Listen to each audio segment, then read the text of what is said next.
Hello guys, स्वागत है आपका हमारे यूट्यूब चैनल में। आज हम बिहार का प्राचीन इतिहास से टॉप 30 मोस्ट इंपॉर्टेंट क्वेश्चन लेकर आए हैं, क्योंकि ये बहुत ही ज़्यादा इंपॉर्टेंट होने वाला है और ये क्वेश्चन बार बार पूछे गए हैं, खास करके बीपीएससी में। इसलिए इसको ध्यान से देखिएगा और याद कीजिएगा, तो कम से कम 2-3 नंबर तो पक्का बनने वाले हैं अगर क्वेश्चन बिहार से आए तो, बिहार का प्राचीन इतिहास से आए बीपीएससी में तो। इसलिए इसको ध्यान से देखिएगा और याद कीजिएगा। अगर आपको हमारा वीडियो पसंद आएगा तो इसको ज़्यादा से ज़्यादा लाइक, सब्सक्राइब और शेयर ज़रूर कीजिएगा। ओके गाइज, चलिए हम अपने क्वेश्चन की ओर बढ़ते हैं। फर्स्ट क्वेश्चन है, पाटलिपुत्र के संस्थापक कौन थे?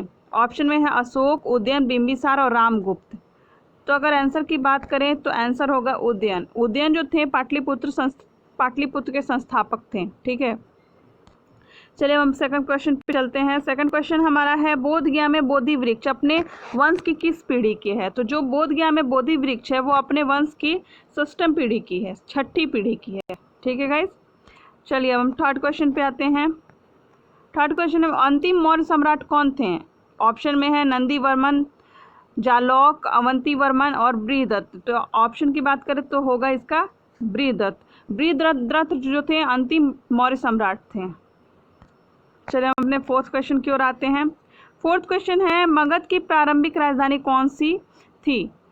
ऑप्शन की बात करें तो ऑप्शन है पाटलिपुत्र, वैशाली, राजगिरी और चंपा। तो जो मगध की प्रारंभिक राजधानी जो बनाई गई थी वह थी राजगिरी, जिसको हम गिरि व्रज के नाम से भी जानते हैं। चलिए हम अपने फिफ्थ क्वेश्चन पे आते हैं। फिफ्थ क्वेश्चन है, कौटिल्य का अर्थशास्त्र कितने अभिकरणों में विभाजित है? ऑप्शन में है 11, 12, 15 और 14। 11, 12, 15 और 14। तो जो कौटिल्य का अर्थशास्त्र था वो 15 अभिकरणों में विभाजित था। ओके गाइज, चलिए हम सिक्स्थ क्वेश्चन पे आते हैं। सिक्स्थ क्वेश्चन जो है वो बहुत ही ज़्यादा इम्पॉर्टेंट है, क्योंकि महावीर स्वामी से रिलेटेड बार बार क्वेश्चन आते हैं। महावीर स्वामी से रिलेटेड जन्म, मृत्यु, कब गृह त्यागे थे, किस ईस्वी में जन्म हुआ था, किस ईस्वी में मृत्यु हुई थी, तो इससे रिलेटेड हम कुछ जानकारी आपको देंगे। ऐसे अभी क्वेश्चन की बात करें तो क्वेश्चन में है महावीर स्वामी जी का जन्म कहाँ हुआ था? ऑप्शन में है मगध, कुंडग्राम, वैशाली और पाटलिपुत्र। तो महावीर स्वामी जी का जो जन्म था कुंडग्राम में हुआ था। ठीक है गाइज, और अगर पूछा जाए कि कब हुआ था तो 540 ईस्वी पूर्व में महावीर स्वामी जी का जन्म हुआ था। और क्वेश्चन अगर आ जाए कि महावीर स्वामी जी की मृत्यु कब हुई थी, तो मृत्यु जो उनकी हुई थी 468 ईस्वी में हुई थी। कहाँ हुई थी? तो राजगिरी के निकट पावापुरी नामक स्थान पर उनकी मृत्यु हुई थी। ठीक है गाइस, अगर थोड़ी सी इनके बारे में बताएं तो इनके जो पिता थे उनका नाम था सिद्धार्थ, जो कुंडग्राम के राजा थे, और इनकी माता जो थी उनका नाम था त्रिशला, जो लिच्छवी राजकुमारी थी, लिच्छवी की जो थी राजकुमारी थी। ठीक है, उनकी जो पत्नी थी उनका नाम था यशोदा, और उन्होंने जो महावीर स्वामी जो थे वो 30 वर्ष की आयु में गृह को त्याग दिया था। ठीक है, इतना बहुत काफ़ी है आपको जानकारी। इसी से रिलेटेड क्वेश्चन हमेशा महावीर स्वामी से पूछा जाता है। चलिए हम सेवन्थ क्वेश्चन की बात करते हैं। सेवन्थ क्वेश्चन है, वह स्तंभ, केवल वह स्तंभ जिसमें अशोक ने स्वयं को मगध का सम्राट बताया है। तो ऑप्शन की बात करें तो ऑप्शन में है रानी का स्तंभ लेख, मस्की का लघु शिलालेख, रुमिनदेई अभिलेख और भाब्रू शिलालेख। तो इसका आंसर होगा मस्की का लघु शिलालेख। मस्की का लघु शिलालेख जो है जिसमें अशोक ने खुद को मगध का सम्राट बताया है। तो हम लोग 8th क्वेश्चन पे आते हैं। नौ नालंदा महाविहार किसके लिए विख्यात है? ऑप्शन में है महावीर का जन्म स्थान, पाली का अनुसंधान संस्थान, हेनसांग स्मारक और संग्रहालय।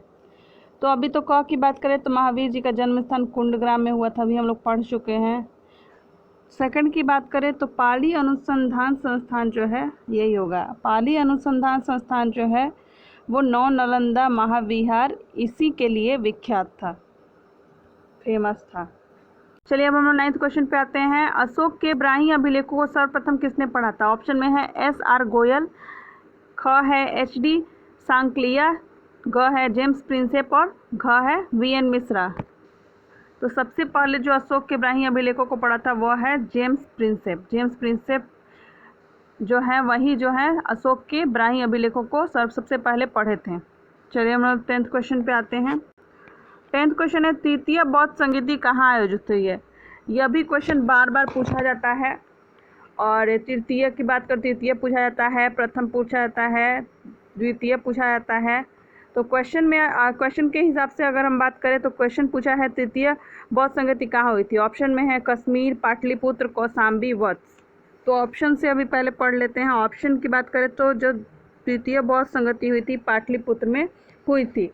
और इससे अगर क्वेश्चन बताएं तो पाटलिपुत्र में कब हुई थी, तो 250 ईस्वी पूर्व में हुई थी। ठीक है गाइस, तृतीय बौद्ध संगति कब हुई थी, तो 250 ईस्वी पूर्व पाटलिपुत्र में हुई थी। ठीक है, उस समय के शासक जो थे वो अशोक थे। और प्रथम की बात करें तो जो प्रथम बौद्ध संगति हुई थी वो 483 ईस्वी पूर्व राजगृह में हुई थी। प्रथम बौद्ध संगति कहाँ हुई थी, राजगृह में। ठीक है, कब हुई थी, 483 ईस्वी पूर्व। और उस समय के शासक थे वो थे अजातशत्रु।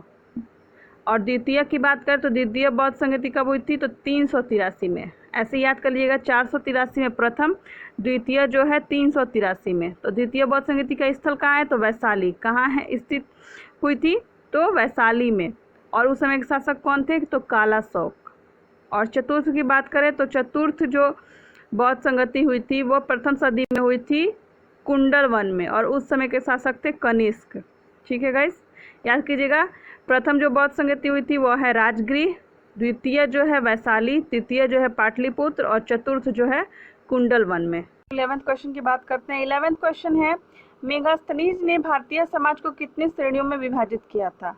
तो मेगास्थनीज जो है वो भारतीय समाज को 6 श्रेणियों में विभाजित किया था, 6 भागों में बांटा था। ठीक है गाइस, इसको ध्यान से देखते रहिएगा, बहुत ही ज़्यादा इम्पॉर्टेंट है। 12th क्वेश्चन की बात करें तो 12th क्वेश्चन है चीनी यात्री हेनसांग ने किस विश्वविद्यालय में अध्ययन किया था। तो चीनी यात्री जो हेनसांग आया था भारत में, तो वो किस विश्वविद्यालय में अपनी जो पढ़ाई थी वो की थी। तो ऑप्शन में है विक्रमशिला, नालंदा, तक्षशिला और मगध। तो जो चीनी यात्री हेनसांग जो है वह नालंदा विश्वविद्यालय में अपना अध्ययन किया था। चलिए अब नेक्स्ट क्वेश्चन की ओर आते हैं। 13 क्वेश्चन है, ये भी क्वेश्चन बहुत बार पूछे गए हैं। अर्थशास्त्र के अनुसार सीता भूमि का अभिप्राय क्या है। जो सीता भूमि है उससे हम लोग क्या अभिप्राय निकालते हैं। तो न जोती जाने वाली अनुपयोगी भूमि, जनजातियों द्वारा जोती जाने वाली भूमि, ब्राह्मणों के स्वामित्व वाली भूमि और वनीय भूमि। तो जो अर्थशास्त्र के अनुसार सीता भूमि जो है उसका मतलब है जनजातियों द्वारा जोती जाने वाली भूमि।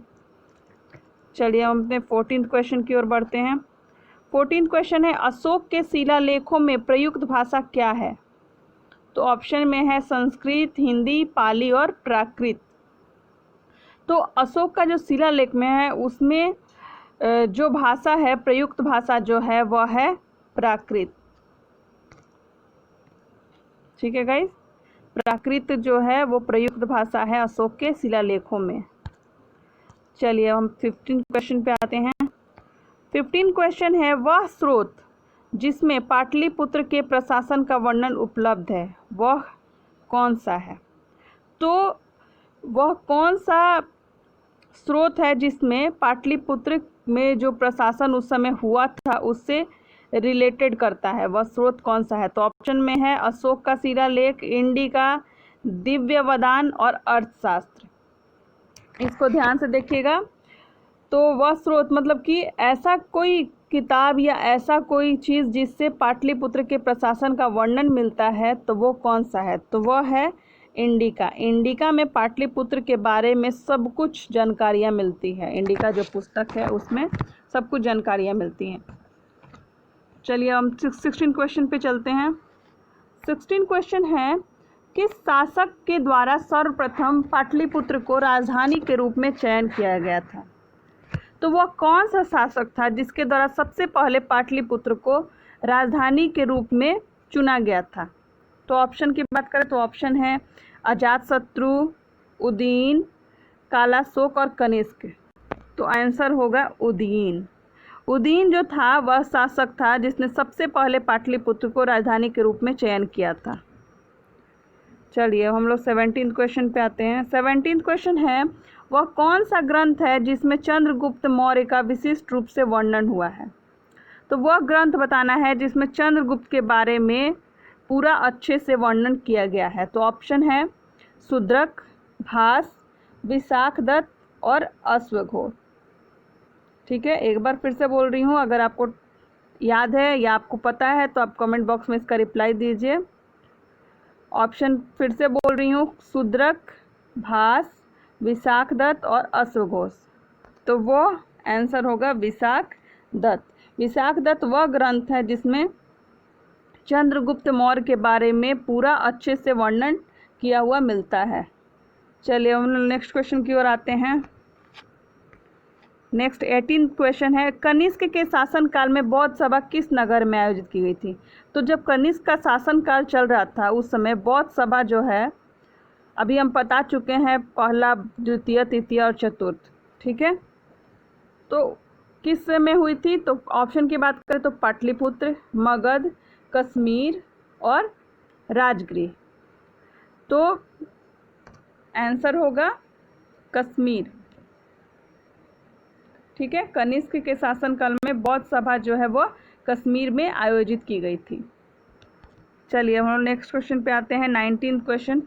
19th क्वेश्चन जो है वो पूछ रहा है मेगास्थनीज की पुस्तक का नाम क्या है? ये भी क्वेश्चन बहुत बार पूछे गए हैं। ठीक है, इसलिए इसको ध्यान से देखिएगा और याद भी कर लीजिएगा ताकि आपको कभी भी एग्ज़ाम में पूछा जाए तो वो याद रहे। तो मेगास्थनीज का जो पुस्तक है उसका नाम है इंडिका। इंडिका जो है मेगास्थनीज के पुस्तक का नाम है। चलिए 20 क्वेश्चन की बात करते हैं। 20 क्वेश्चन है, हर्षचरित नामक पुस्तक किसने लिखी? ये भी क्वेश्चन बार बार पूछा जाता है। जो हर्षचरित पुस्तक है नामक जो पुस्तक है वह किसने लिखी थी? ऑप्शन में है विष्णुगुप्त, बाणभट्ट, पंतमिल गुप्त और कालिदास। तो इसका आंसर होगा बाणभट्ट। बाणभट्ट जो है वो हर्षचरित नामक पुस्तक लिखी थी। चलिए अब हम लोग 21 क्वेश्चन पे आते हैं। 21 क्वेश्चन है, मुद्रा रक्षक नामक पुस्तक किसने लिखी? इससे हम लोग क्या होगा, 2 लेखक और 2 पुस्तक का नाम जान पाएंगे। तो पहला जो हम लोग जान चुके हैं हर्षचरित, उसको बाणभट्ट ने लिखा था, और मुद्रा रक्षक जो है वो है उसको लिखा था विशाखदत्त ने। ठीक है, हर्षचरित किसने लिखा था? तो बाणभट्ट ने, और मुद्रा रक्षक तो विशाखदत्त ने। चलिए हम नेक्स्ट क्वेश्चन पे आते हैं। 22 क्वेश्चन, निम्नलिखित में से किस मौर्य राजा ने दक्कन पर विजय प्राप्त की थी? तो ये क्वेश्चन भी पूछे गए हैं लगभग बहुत बार कि किस राजा ने दक्कन पर विजय प्राप्त की थी। तो ऑप्शन में है चंद्रगुप्त, अशोक, बिंदुसार और कुणाल। तो इसका आंसर होगा चंद्रगुप्त। चंद्रगुप्त वह राजा था जिसने दक्कन पर विजय प्राप्त की थी। चलिए हम लोग 23 क्वेश्चन पे आते हैं। 23 क्वेश्चन है, कौटिल्य के अर्थशास्त्र में किस पहलू पर प्रकाश डाला गया है? ऑप्शन में है आर्थिक जीवन, राजनीतिक नीतियाँ, धार्मिक जीवन और सामाजिक जीवन। तो कौटिल्य का अर्थशास्त्र है उसमें राजनीतिक नीतियों के जो पहलू है उस पर प्रकाश डाला गया है। ठीक है, चलिए हम नेक्स्ट क्वेश्चन पे आते हैं। 24 क्वेश्चन है, बोध गया में महाबोधि मंदिर बनाया गया है, जहाँ पर क्या हुआ था?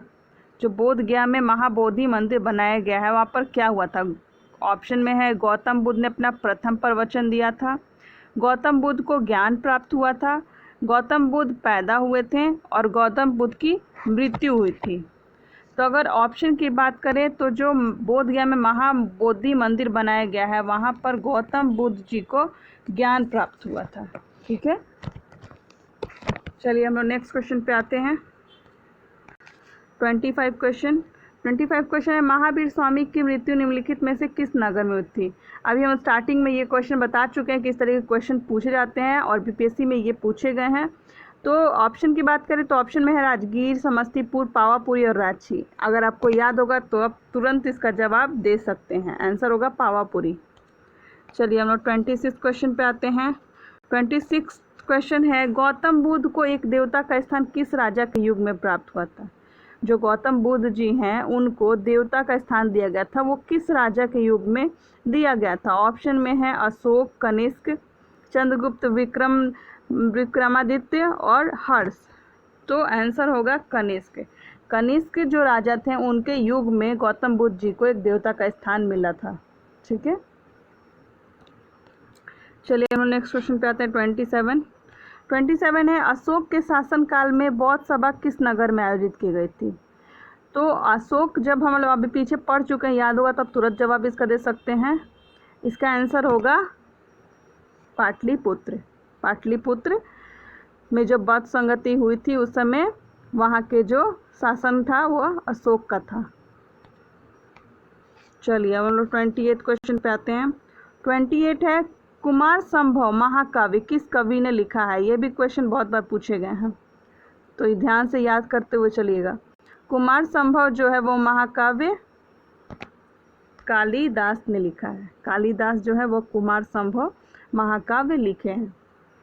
ठीक है गाइस, चलिए हम 29 क्वेश्चन पे आते हैं। 29 क्वेश्चन है, निम्नलिखित में से किस नगर में प्रथम बौद्ध संगति आयोजित की गई थी? ये भी हम लोग पढ़ चुके हैं। ठीक है, अगर आपको मालूम होगा तो आप तुरंत जवाब दे सकते हैं। किस नगर में? तो राजगीर में। राजगीर में जो है प्रथम बौद्ध संगति आयोजित की गई थी। ठीक है गाइस, चलिए अब लास्ट क्वेश्चन हमारा 30 क्वेश्चन है, निम्नलिखित में से किस नगर में जापानियों ने विश्व शांति स्तूप का निर्माण किया गया था, जो कराया था? तो जो जापानियों ने विश्व शांति स्तूप का निर्माण कराया था वह कौन सा है? तो वह है बोध गया। बोध गया में जो जापानी थे वो विश्व शांति स्तूप का निर्माण करवाए थे। ठीक है गाइस, अगर आपको हमारा वीडियो पसंद आया हो और चैनल पसंद आया हो तो प्लीज़ इसको ज़्यादा से ज़्यादा लाइक, सब्सक्राइब और शेयर ज़रूर कीजिएगा। Okay guys, thank you.